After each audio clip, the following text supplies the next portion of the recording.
सुरेश और आरजू बचपन से ही बहुत अच्छे दोस्त थे और दोनों एक दूसरे से सारी बातें शेयर किया करते थे। हम जब कॉलेज में आए थे तब आरजू की सगाई हो गई थी। वो उसकी मंगेतर से, जिसका नाम हिना था, से बहुत प्यार करता था और वो दोनों रात भर मोबाइल पर बातें करते थे। एक दिन की बात है, उसने मुझे बताया कि वो उसकी मंगेतर से रात को बात कर रहा था। आरजू ने उसकी मंगेतर को मिलने के लिए बोला तो उसकी मंगेतर बदली हुई आवाज में बोली, तू ज्यादा मत बोल वरना तेरे को भी वहीं दफन कर दूंगी। आरजू एक बार तो ये सुनकर चौंक गया और फिर सोचा कि वो शायद मजाक कर रही होगी। फिर आरजू भी उसको मजाक में बोला, क्या कर लेगी तू, मेरा चल देखते हैं। तो वो फिर बोली, आज रात देख तेरे साथ क्या होता है। यह कर उसने मोबाइल रख दिया। अगली सुबह जब आरजू मुझसे मिला तो वो अपनी कल रात की बातें बताने लगा। उसने मुझे रात को फोन वाली बातें बताई और उस रात उसके साथ जो हुआ वो उसने मुझसे बताया। उसने बताया कि रात को 1-2 बजे के आसपास अचानक उसकी नींद खुली और उसके सामने एक काला लंबी दाढ़ी वाला आदमी बैठा।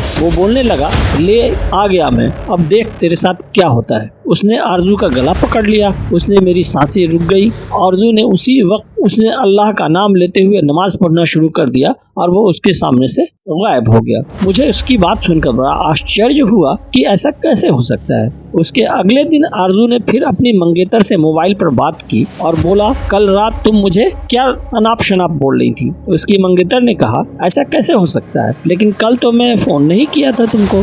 ये सुनकर आरजू के रोंगटे खड़े हो गए और उसने तुरंत फोन काट दिया। उसी वक्त आरजू ने मुझे फोन किया कि उसकी मंगेतर की तबीयत खराब है और कल उसके घर पर चलना है। अगले दिन हम दोनों तैयार होकर आरजू की मंगेतर के घर गए। वहाँ हमने दरवाजा खटखटाया तो उसकी मंगेतर सामने खड़ी थी और बदली आदमी की आवाज में बोल रही थी कि तू फिर आ गया ना, तूने अगर अंदर कदम रखा तो यहीं पर तेरी अर्थी निकाल दूंगी। आरजू बोला कि ये क्या बोल रही है तू। आरजू आगे था और जैसे ही उसने घर में कदम रखा उसकी मंगेतर ने दीवार पर टंगी तस्वीर उतारकर आरजू के सर पर दे मारी। उसके सर से खून बहने लगा था। आरजू के ससुर और सालों ने उसकी मंगेतर को पकड़कर बिठाया। फिर उसके सालों ने आरजू के सर पर पट्टी बांधी। हिना के दादाजी ने बताया कि हिना को जिन का साया लग गया है। इस पर आरजू के ससुर ने उन्हें अपना मुंह बंद रखने को कहा। थोड़ी देर रुक कर हम वहां से सीधे अस्पताल जाकर ढंग से पट्टी करवा आई। उसके अगले ही दिन मुझे आरजू का फोन आया कि हिना की तबीयत बहुत खराब है और वो अस्पताल में भर्ती है। आरजू ने बाइक निकाली और हम दोनों जल्दी अस्पताल पहुंच गए। वहां पर पहुंचते ही हमने डॉक्टर से हिना की हालत पूछी तो उन्होंने बताया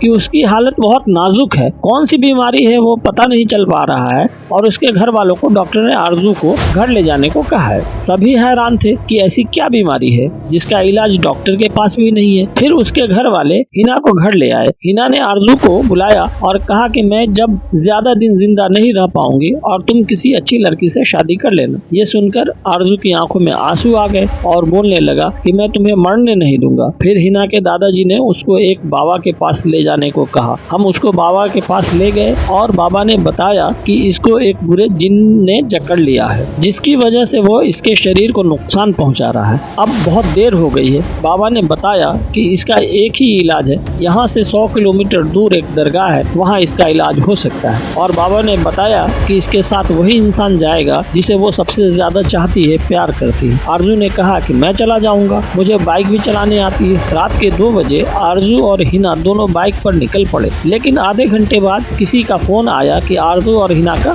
एक्सीडेंट हो गया है और वो मारे गए हैं। ये सुनकर मेरा रो कर बुरा हाल हो गया। मेरा सबसे करीबी दोस्त अब इस दुनिया में नहीं रहा।